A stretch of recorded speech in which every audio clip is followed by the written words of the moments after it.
અધ્યાય વડે પ્રાયશ્ચિત વિધિને નિરૂપણ કરતા ભગવાને આ અધ્યાયમાં પરિષદ સ્વરૂપનું નિરૂપણ કરેલું છે. બરાબર.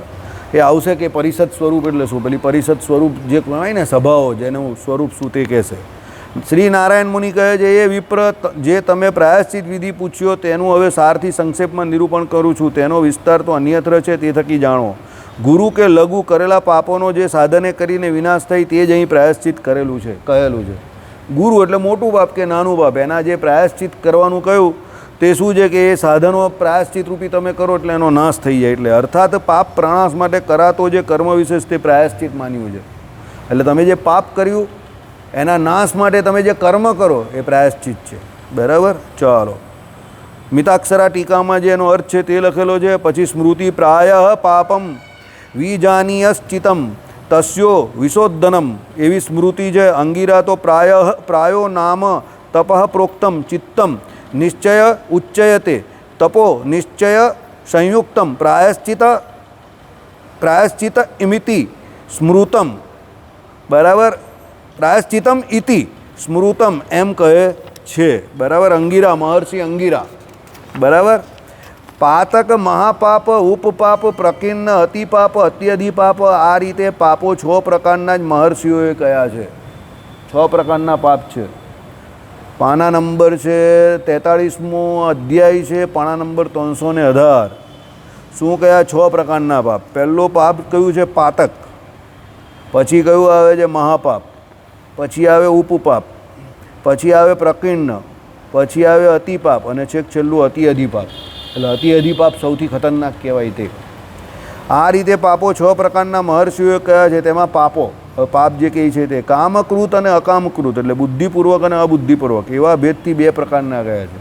પાપ જે કરે એમાં 2 પ્રકારના હોય. એક જાણતા કરીએ એટલે બુદ્ધિથી કરેલા, અને અજાણતા એટલે બુદ્ધિ વગરના, ભૂલમાં થઈ જાય છે. ઘણી વખત ઘણા આપણા પાપ અજાણતા થઈ જાય ને. રસ્તે ગાડી ચલાવતો હોય ને કોઈ કીડા મકોડા દબાઈ જાય, રસ્તામાં ચાલતા હોય ને કોઈ આ નાના નાના જીવજંતુ મરી જાય, એ પ્રદક્ષિણા કરતો હોય એમાં મરી જાય ઘણા. બરાબર. એટલે એ બધા બુદ્ધિ વગરના અજાણતામાં થયેલા પાપ છે, અબુદ્ધિપૂર્વક. પણ બુદ્ધિપૂર્વક થયેલા પાપ શું છે કે કોઈ રસ્તામાં ચાલતો હોય ને પછી તમે પાછળ જતા હો અને પછી પેલો આમ કરીને ભૂક્કડીને પાછળથી લાત મારો ને પેલો ગબડી પડે, તો એ જાણી જોઈને કરેલું પાપ છે. બરાબર. એટલે ઘણા એવા હોય છે. પેલો દર્શન કરતો હોય તો પાછળથી ગોદો મારે, આરતી કરતો હોય તો પાછળથી ઠોંસો મારે. બરાબર. પછી આરતી કરતો હોય તો પછી પેલાને આમ સાઈડ પર ખસેડી દે, હરસેલો મારે. બરાબર. પછી પેલા આમ દર્શન કરતો હોય તો એની ઉપર ચડી જાય, એટલે પેલાને દર્શન થતાં જ બંધ થઈ જાય. બરાબર. એક જણનો પેલા એમ પેન્ટ જ ખેંચી નાખેલો, હાથમાં પેન્ટ આવી ગયો. બરાબર. હવે જેનો પેન્ટ આવી ગયો એ માણસ સીધો હતો, બાકી મારા જેવાનો ખેંચે તો પેન્ટ જ આપી દે એને, આ લઈ જા, જા ભાઈ. બરાબર. પેન્ટ જોઈએ જ ને તો લઈ જા, જા ભાઈ, મને કાં કંઈ ફેર પડે છે, લઈ જા. બરાબર. એટલે હું તો પેન્ટ જ આપી દઉં. હવે મારો કંઈ ખેંચવા નહીં આવું તો. બરાબર. ચાલો, એટલે શું છે, એવું બધું ન કરવું જોઈએ. આ કંઈ હસવાની વાત નથી. એ તો મેં તમને હસવા કીધું કે હું એવું કરું, ભાઈ એવું ન કરવું જોઈએ. કોઈ બિચારો દર્શન કરતો હોય કરવા દો ને શાંતિથી, હું કામ એને હેરાન કરું? આરતી કરતો હોય તો કરવા દો. તમે તમારું કામ કરો ને, તમે તમારો રસ્તો એ પ્રમાણે કરો. ઊભા રહીને શાંતિથી એક જગ્યા પર આરતી કર્યા કરો. હું ગોદાગોદી કરવાની, લોકોને હેરાન કરવાના, આરતીમાં હેરાન કરવાના, ગોદા મારવાના. અમુક બિચારા વૃદ્ધ વડીલ માણસ હોય એને ગોદા મારે. હવે પેલા બિચારે પેલું જાળિયું પકડીને ઊભા રહેલો હોય તો પેલો પાછળ જાય, આમ કરે તેમ કરે. હવે પેલા બિચારા ડોહા માણો હોય, કાકા માણો હોય, એને હેરાન કરી નાખે. હવે પેલા માંડ ઊભા રહેલા છે, તું પાછો એને ગોદાગોદી કરે છે. હવે તું હકીકતમાં આરતી કરીને ભગવાનને રાજી કરવા આવ્યો કે હરિભક્તને દુઃખી કરીને તું પોતે દુઃખી થવાનો? ભગવાન પણ તારી પર કુરાજી થશે, કારણ કે પેલો હરિભગત દુઃખી થાય છે. સમજો. બરાબર. એટલે વાર તહેવાર હોય, મોટા દિવસ હોય, જ્યારે બહારના લોકો આવતા હોય, આવું હોય, ત્યારે થોડા દૂરથી દર્શન એક દિવસ કરીને જરા આગા પાછા રહેવાનું. કંઈ રોજ કંઈ આપણા બાપાના જાડિયા થોડા છે કંઈ કે જાડિયા પાસે ચોટી જ જવાનું. સમજો.